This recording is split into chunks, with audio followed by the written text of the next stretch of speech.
Folks, welcome back to another episode of Coffee, Tea, and Crime. Today, tragedy at Broken Arrow, mass murder in Oklahoma.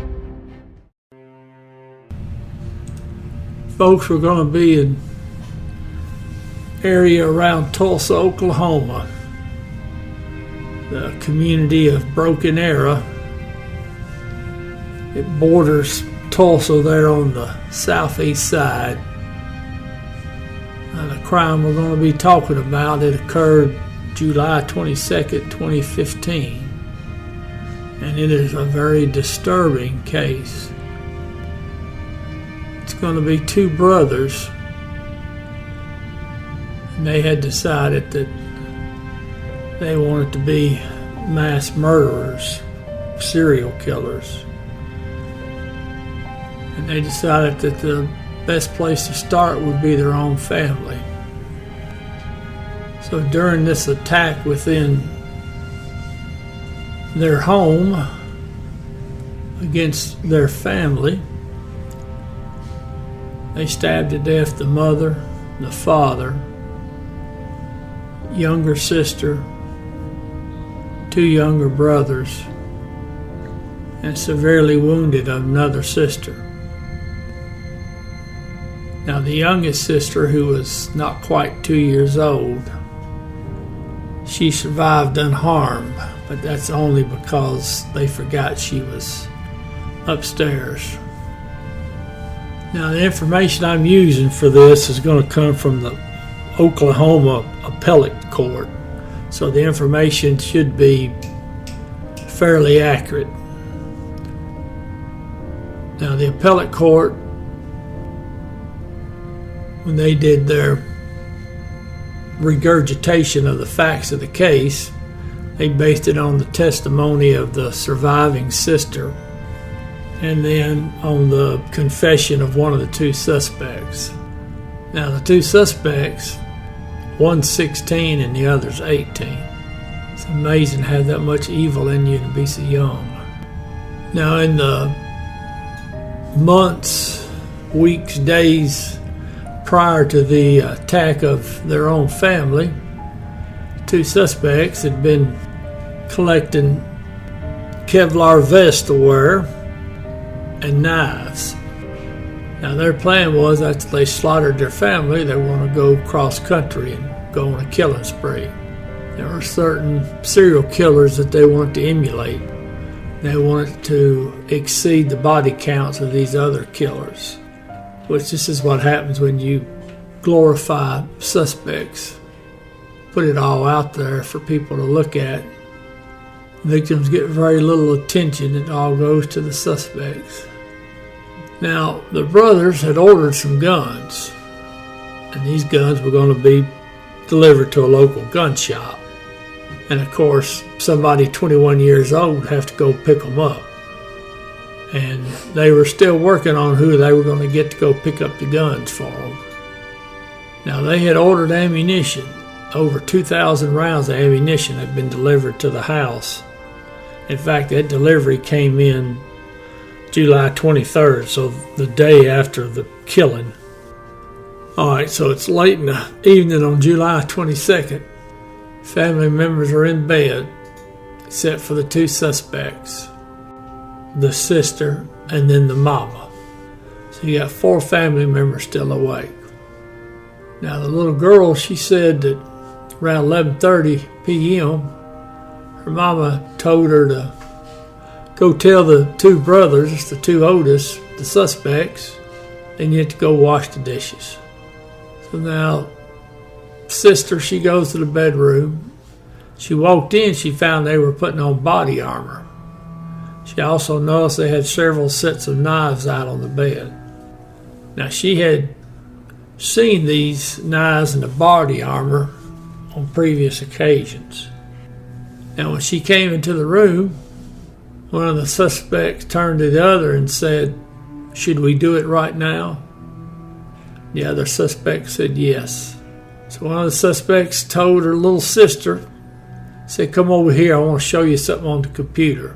When she did, the other suspect came up behind her and cut her throat.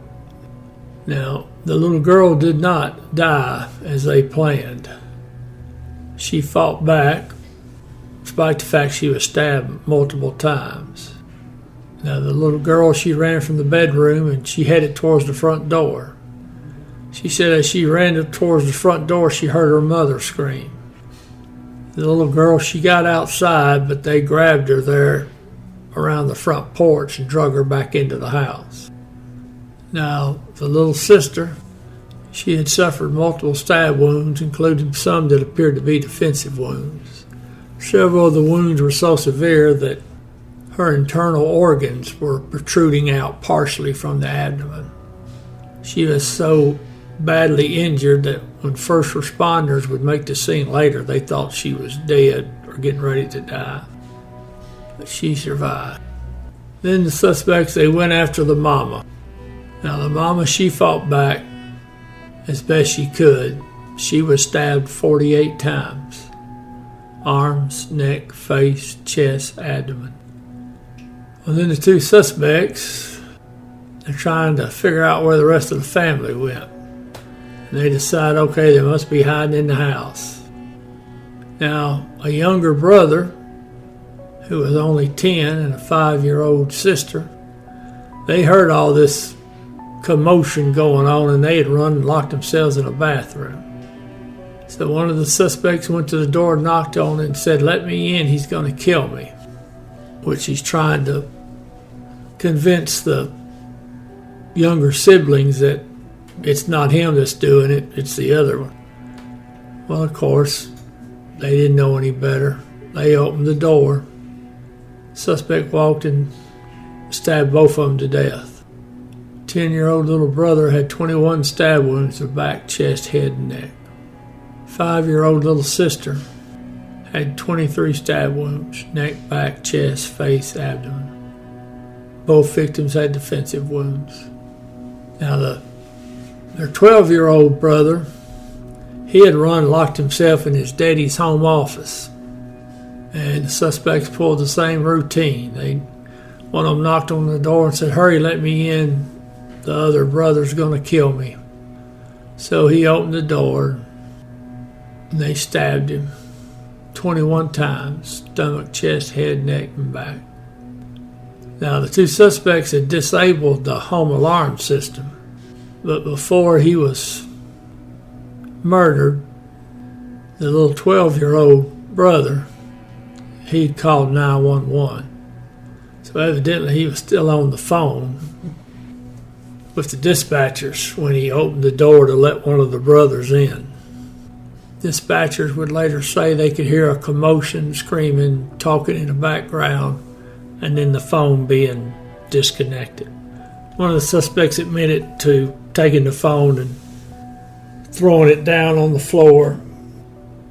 Now, that little 12-year-old, his ability to call 911, even though it didn't save him, it saved two of his sisters. Now, at some point, the father came out of his room. When he did, he was attacked. He was stabbed 28 times. Back, chest, neck, abdomen. Now, about 11:30 p.m., the first officers made the scene. The two suspects, they ran out the back of the house and went down to a creek. There's a section of woods behind their house. Now, of course, the officers go through the house, and there's just blood everywhere. They did find the 23-month-old little baby still asleep upstairs, thankfully. So the police put the dog out, and the dog tracked them down to the creek. Now, evidently, one of the suspects attempted to resist arrest because the dog bit him. Now, both the suspects were covered in dirt and blood. Now, after all the legal wrangling's over with and whatnot, September the 7th, 2016, suspect number 1, he takes a plea deal to avoid the death penalty. So he got 5 life terms without the possibility of parole. And just for good measure, the judge gave him another life term to add to that. Now, 4 years later, he would attack prison staff with a shank, and evidently he wounded 3 of the correctional officers because he got 3 more life sentences in 2020. Now, April 20th, 2018, the second suspect, the younger brother, he was found guilty. 5 counts of first-degree murder, sentenced to 5 consecutive life sentences, plus 28 years. But now there is a possibility of parole. But I just can't see the people of Oklahoma ever letting that monster out. Now, if you get a chance, you need to pull up the pictures of the suspects and look at their eyes. As you know, on my episodes, I no longer mention the suspects by name or show their faces, because we're not going to be a cheering section for bad guys. But you look at that picture of their eyes, they're just dead eyes, just 1,000-yard stares. There's nothing there. Really, really scary to be that young and just those lifeless eyes.